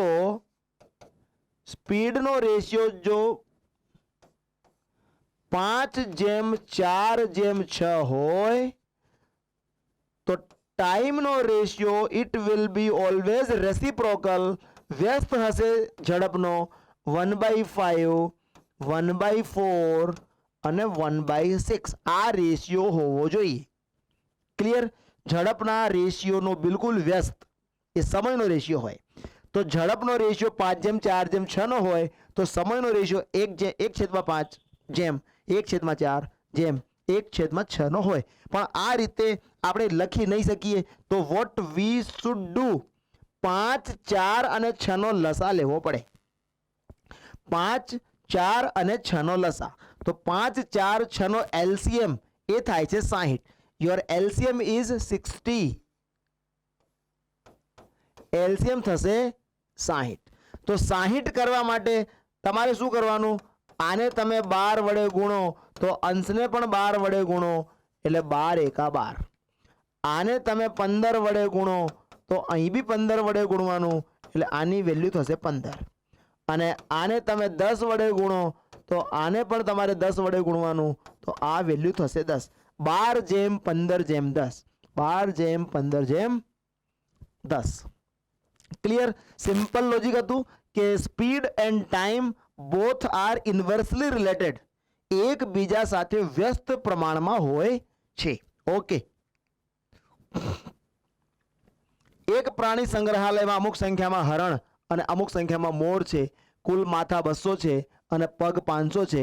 તો કબૂતર કેટલા? એક પ્રાઇમ કન્સેપ્ટનો ઉપયોગ થયો છે અહીંયા કે જેનો ઉપયોગ કરીને અહીંયા ક્વેશ્ચનને ડિઝાઇન કરવાની કોશિશ કરી છે કે ઓલવેઝ જે હેડ હોય અને જે લેગ હોય એ હંમેશા 1:2 ના પ્રમાણમાં હોવા જોઈએ. મોસ્ટ પ્રોબેબલી કરેક્ટ 1:4 ના પ્રમાણમાં પણ હોઈ શકે છે. ક્યારે? કે જ્યારે 4 પગવાળા પ્રાણી હોય ત્યારે માથું 1, પગ 4. જ્યારે 2 પગવાળા પ્રાણી હોય કે પક્ષી હોય ત્યારે માથું 1 અને પગ 2. પણ લગભગ એક માથાની સામે 2 પગ તો હોય ને હોય. It is prime concept. Right? તો જો હું તમને જે સમજાવવા માંગુ છું, કોઈ ઇક્વેશન ફોર્મ કરવા નથી માંગતા, બહુ ડાયરેક્ટ અપ્રોચ છે. તમારે શું સમજવાનું છે? 200 માથા હોય તો 200 માથાની સામે 400 પગ હોવા જ જોઈએ. ક્લિયર? એક તો એક અપ્રોચ. પણ આપણને કેટલા આપ્યા છે? 500. કેટલા વધારે છે? 100. તમારે શું કરવાનું? 100/2 એટલે 50. આ 50 તો 4 પગ વાળા તો જે 150 રહી ગયા, કેમ કેમ કે માથા 200 હતા એટલે 150 રહી ગયા, 150 બે પગવાળા. આ ક્વેશ્ચન થઈ ગયો આપણો સોલ્વ. પ્રશ્ન શું પૂછે છે? કબૂતર કેટલા? તો કેટલા કબૂતર થાય? કબૂતર બે પગવાળા હોય તો કબૂતર થાય 150. તો સમજી લઈએ 150 અને 50 એટલે 200 તો માથા થઈ ગયા. કબૂતર 150 હોય તો એના 300 પગ થાય, અને 50 પ્રાણી 4 પગવાળા હોય અને 200 પગ થાય, એટલે 300 ને 200 500 પગ થઈ જાય. ક્લિયર છે? બિલકુલ આસાનીથી આપણે પ્રશ્નોને સોલ્વ કરી શકીએ છીએ, કોઈ મગજમારીમાં પડવા માંગતા નથી. બીજો ક્વેશ્ચન શેર કરીએ. માની લો મને એમ લખી દે અહીંયા કે માથા 80 અને પગ 200. પ્રાણી બદલી નાખે, અમુક સંખ્યામાં હરણ અને અમુક સંખ્યામાં અથવા સસલું લખી દે કે ગાય લખી દે, ગમે તે, કોઈ મતલબ નથી. પણ ક્વેશ્ચનમાં 4 પગવાળા પ્રાણી અને 2 પગવાળા પ્રાણી હશે, પક્ષી હશે. તો 80 માથા હોય અને 200 પગ હોય તો 80 માથાની સામે 160 પગ તો હોવા જ જોઈએ. છે કેટલા? 200. કેટલા વધારે છે? 40. 40 ડિવાઈડ બાય 2 એટલે આન્સર શું આવી ગયો કે 20. 20 શું છે? 20 તો 4 પગવાળા. 20 થઈ ગયા 4 પગવાળા. તો માથા કેટલા છે? 80. તો 60 શું થઈ ગયા? 60 બે પગવાળા. મતલબ તમને એમ પૂછાય કે હરણ કેટલા? તો હરણ તો 20. અને મોર કેટલા? કબૂતર કેટલા? તો મોર અથવા કબૂતર જે હોય એ 60. છે ક્લિયર? મને લાગે છે કે એકદમ ક્લિયર હશે, બહુ ક્લિયર હશે. પ્રશ્નને કેવી રીતે સોલ્વ કરવાનો ફરી સમજાવી દઉં કે 200 માથાની સામે 400 માથા તો હોવા જ જોઈએ. ક્વેશ્ચનમાં કેટલા આપેલા છે? 500. ડિફરન્સ કેટલો? 100. 100 ને ડિવાઈડ કરો 2 વડે, 50. 50 4 પગવાળા, બાકીના જે રહી ગયા એ 2 પગવાળા. ક્લિયર? આગળ ચાલીએ. 1750 રૂપિયામાં 5 રૂપિયાની નોટો, 10 રૂપિયાની નોટો અને 20 રૂપિયાની નોટો સમાન સંખ્યામાં છે. એનો મતલબ 1:1 ના પ્રમાણમાં છે. કરેક્ટ? જ્યારે સિક્કાની સંખ્યા શોધવાના પ્રશ્નો ડિસ્કસ કર્યા હતા એ વખતે કીધું હતું કે દરેકને પોતપોતાના ડિનોમિનેશનથી ગુણી કાઢવાનું. તો આ થશે 5, આ થશે 10 અને આ થશે 20. પછી શું વાત કરી હતી? બધાનું ટોટલ કરી દેવાનું. બધાનું ટોટલ કેટલું? 35. ટોટલ અમાઉન્ટ કેટલી? 1750. 35 યુનિટની વેલ્યુ 1750. તો 1 ની વેલ્યુ કેટલી? 1750 છેદમાં 35. 35 પંચા 175. 50. 1 ની વેલ્યુ 50. આય 50, આય 50, આય 50. પ્રશ્ન શું પૂછે છે કે કુલ નોટોની સંખ્યા જણાવો. કુલ નોટોની સંખ્યા કેટલી? 150. 5 રૂપિયાની બી 50 નોટ. 5 રૂપિયાની 50 નોટ હોય તો રૂપિયા કેટલા થાય? 250. 10 રૂપિયાની 50 નોટ હોય રૂપિયા કેટલા થાય? 500. 20 રૂપિયાની 50 નોટ હોય રૂપિયા કેટલા થાય? 1000. ટોટલ કેટલા થાય? 1750. આજ આપણો ક્વેશ્ચન હતો કે 1750 રૂપિયા છે અને 5 રૂપિયા, 10 રૂપિયા અને 20 રૂપિયા નોટો સમાન સંખ્યામાં છે. શોધી લાયા. નોટો કેટલી કેટલી? દરેક નોટ 50 50 50. કુલ નોટોની સંખ્યા કેટલી? કુલ નોટોની સંખ્યા 150. ઓકે. એ અને બી ની માસિક આવકનો ગુણોત્તર 9:7. જો તેમનો માસિક ખર્ચનો ગુણોત્તર 4:3 હોય અને વર્ષના અંતે બંને 24,000 રૂપિયાની બચત કરે તો એ ની આવક જણાવો. સ્પીપા 2017, સ્પીપા 2017 આ ક્વેશ્ચન પૂછાયેલો છે. લોજિક બહુ ઇમ્પોર્ટન્ટ છે. Logic is very important. તો સમજીએ. એ ની માસિક આવક 9x અને બી ની માસિક આવક 7x. આ ઇન્કમ છે. એ નો માસિક ખર્ચ. હવે અહીંયા સ્ટુડન્ટ ઘણીવાર ભૂલ કરે, 4x અને 3x લઈ લે. નહીં લઈ શકાય, કેમ કે ઇન્કમનો જે રેશિયો હોય એ જ રેશિયોમાં ખર્ચ બી કરી દેવો. That is not important. એટલે અહીંયા હું શું કરીશ? ખર્ચ લઈશ 4y. કેમ કે હું નહીં લઈ શકું, બંને સરખા સરખા ના હોઈ શકે કોઈ દિવસ. અને બી નો ખર્ચ, બી નો ખર્ચ કેટલો? 3y. ક્લિયર? એ ની આવક 9x હોય અને એનો ખર્ચ 4y છે, તો એ ની બચત કેટલી? 9x આવકમાંથી 4y ખર્ચ બાદ કરી દો તો એની બચત આવે છે. એની બચત કેટલી? 24,000 રૂપિયા. પણ અહીંયા ધ્યાન રાખવાનું છે, આ બધું માસિક આવકની વાત કરેલી છે અને આ માસિક ખર્ચની વાત કરેલી છે, પણ આ બચત તો વાર્ષિક છે, at the end of the year. એટલે અહીંયા સીધે સીધું 24,000 નહીં લઈ લેવાનું. 24,000 તો એક વર્ષની બચત છે, એક મહિનાની બચત 2,000 થાય. ઓકે, અહીંયા સમજીએ બી માટે. બી ની ઇન્કમ 7x, બી નો ખર્ચ 3y અને બચત કેટલી? 2,000. 9x માઇનસ 4y બરાબર પણ 2,000, 7x માઇનસ 3y બરાબર પણ 2,000. તો જ્યારે રાઈટ હેન્ડ સાઈડ સરખી હોય તો left hand side is always similar. તો હું લખી શકું 9x માઇનસ 4y બરાબર 7x માઇનસ 3y. 7x આ બાજુ લાવો તો 9x માઇનસ 7x એટલે 2x. 4y ને પેલી બાજુ લઈ જાઓ, minus 3y plus 4y that is y. મતલબ x ની વેલ્યુ y બાય 2. x ની વેલ્યુ y બાય 2. કોઈ પણ જગ્યાએ હું વેલ્યુ મૂકી દઉં એટલે મને સીધે સીધું મને પૂછે છે કે એ ની આવક જણાવો. મતલબ મારે x ની વેલ્યુની જરૂર છે. કરેક્ટ? તો x ની વેલ્યુની જરૂર હોય તો y ની જગ્યા પર હું 2x મૂકી દઉં. આ પણ હું મૂકી શકું કે y ની જગ્યાએ હું 2x મૂકી દઉં.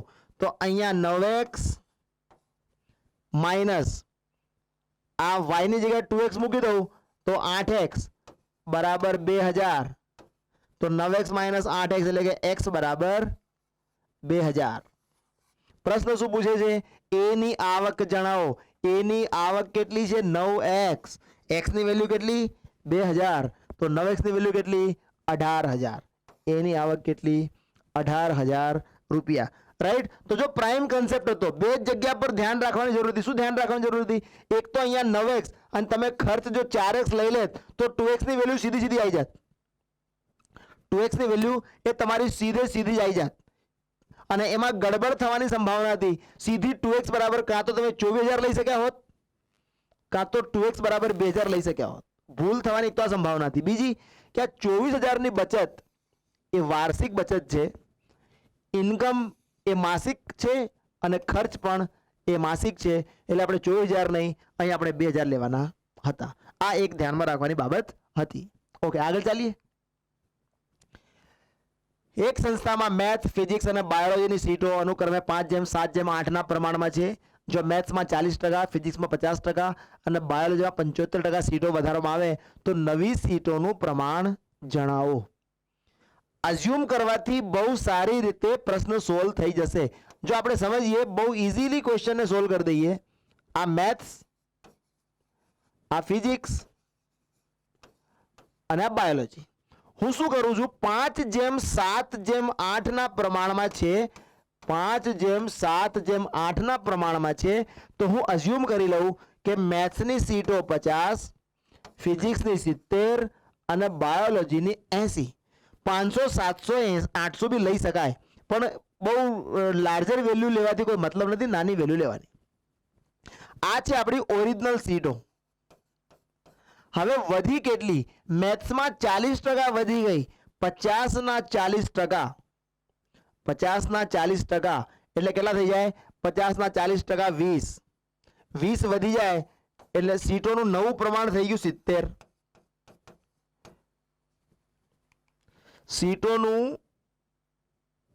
સીટોની નવી સંખ્યા, પહેલા તો પ્રમાણ પછી શોધીએ છે.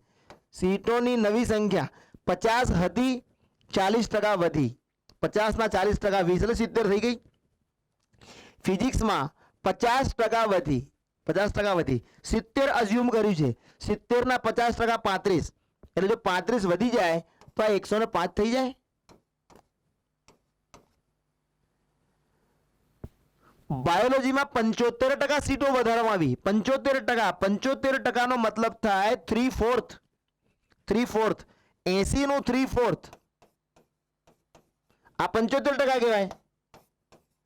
એટલે 60 સીટો વધી બાયોલોજીમાં, એટલે 80 થી થઈ જાય 140. સમજાયું હશે? બહુ આસાન કરી નાખ્યું ક્વેશ્ચન ને. 50, 70 અને 80 અઝ્યુમ કરી લીધું. 50 ના 40% વધે એટલે 20 વધે એટલે 70. 70 ના 50%, 70 ના 50% 35 એટલે એ થઈ જાય 105. અને 80 ના 75% એટલે કે 75% ની વેલ્યુ 3/4 એટલે એ કેટલું વધે છે? 60 એટલે એ થઈ ગયું 140. તો હવે બધાને આપણે 35 થી ડિવાઈડ કરી દો. 35 દુ 70, 35 તરી 105, 35 ચોક 140. નવું પ્રમાણ કેટલું સીટોનું? 2:3:4. 2:3:4. રાઈટ. આગળ જોઈએ. એક અપૂર્ણાંકના અંશમાં 200% વધારવામાં આવે અને છેદમાં 20% નો ઘટાડો કરવામાં આવે તો નવો અપૂર્ણાંક 3/2 મળે છે. તો મૂળ અપૂર્ણાંક શોધો. આવા ક્વેશ્ચનને કેવી રીતે સોલ્વ કરીએ આપણે જો સમજીએ. હું અપૂર્ણાંક ધારી લઉં છું x upon y. આ મારો ઓરિજિનલ ફ્રેક્શન. મને ફ્રેક્શન ખબર નથી. આ મારો ઓરિજિનલ ફ્રેક્શન. અંશમાં 200% નો વધારો કરવામાં આવે. x ના 200%, x ના 200% પર્સેન્ટેજમાં શીખીને આયા. x ના 200%, x ના 200% કેટલા? 2x. એટલે કેટલો વધારો કરવાનો? 2x નો. છેદમાં 20% ઘટાડો. y ના 20%, 20 × 5 એટલે y/5. y ના 20% ઘટાડો એટલે y/5 ઘટાડો. તો નવો અપૂર્ણાંક કેટલો મળે છે? નવો અપૂર્ણાંક મળે છે 3/2. આને સોલ્વ કરી દઈએ, ક્વેશ્ચન સોલ્વ થઈ જશે. x + 2x એટલે 3x. 5y - y એટલે 4y છેદમાં 5 એટલે 5 ને હું ઉપર લઈ જઉં is equal two 3/2. Correct.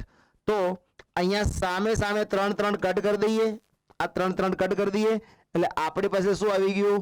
5x upon 4y બરાબર 1/2. આને ફરી 2 થી કટ કરી દઉં તો x upon y કેટલું રહેશે? આ 2 ત્યાં જશે એટલે 2, આ 5 નીચે આવશે એટલે 5. ઓરિજિનલ ફ્રેક્શન શું હતું આપણું? 2/5. અમારું ઓરિજિનલ ફ્રેક્શન વોઝ, આપણો જે મૂળ અપૂર્ણાંક હતો એ 2/5 હતો, પણ અંશમાં 200% વધાર્યા અને છેદમાં 20% બાદ કર્યા, જેથી નવો અપૂર્ણાંક મળી ગયો આપણને 3/2. કરેક્ટ. ઘણી વખત ઓપ્શનથી બી તમે કામ કરી શકો. માની લો કે ઓપ્શન એ માં જ લખેલું હોય 2/5. કદાચ આપણે ચેક કરીએ કે ઓપ્શનથી કોઈને કામ કરવું હોય તો ઓપ્શનથી કામ કરીએ તો 2 ના 200%, 2 ના 200%. તો જો આને ચેક કરીએ આપણે ઓપ્શનથી. જો કોઈને ઓપ્શનથી જવું હોય તો ઓપ્શન છે 2/5. તો 2 ના 200% થાય 4. એટલે 2 માં 4 ઉમેરી દો એટલે 6. અને 5 માંથી 20% બાદ કરો. 5 ના 20% 1 એ બાદ કર દો એટલે 4. તો આ થઈ ગયું તમારું 2 તરી 6. આ 3/2 થઈ ગયું, જે ક્વેશ્ચનમાં આપેલું છે કે નવો અપૂર્ણાંક 3/2 મળે છે. This is direct from the options given. ઓપ્શનથી બી જઈ શકાય છે. ઓકે. 3 ભાગીદાર P, Q અને R એવી રીતે વેપાર શરૂ કરે છે કે P ત્રણેયના રોકાણનો ત્રીજો ભાગ નિવેશ કરે છે. Q P અને R ના કુલ રોકાણ જેટલું રોકાણ કરે છે. તો P, Q અને R નો નફાનો પ્રમાણ જણાવો. જો પહેલા તો એ જોઈએ કે આપણને આપેલું શું છે. P ત્રણેયના રોકાણનો ત્રીજો ભાગ નિવેશ કરે છે. ત્રણેયના રોકાણનો ત્રીજો ભાગ એટલે કે Q plus P plus R અને આ બધાનો ત્રીજો ભાગ એ P નું રોકાણ છે. એટલે વોટ વી કેન રાઈટ કે 3P બરાબર P plus Q plus R. એટલે હજી શું લખી શકીએ? P ને આ બાજુ લઈ આવો તો 2P બરાબર Q પ્લસ R. આટલું આપણે લખી શકીએ છીએ from the first line statement. પહેલી લાઇનમાં જે સ્ટેટમેન્ટ આપેલું છે એના પરથી. બીજું શું આપણને આપેલું છે? Q, P અને R ના કુલ રોકાણ જેટલું ઇન્વેસ્ટમેન્ટ કરે છે. Q ઇન્વેસ્ટમેન્ટ કરે છે P અને R ના રોકાણ જેટલું. P અને R ના રોકાણ જેટલું ઇન્વેસ્ટમેન્ટ કરે છે.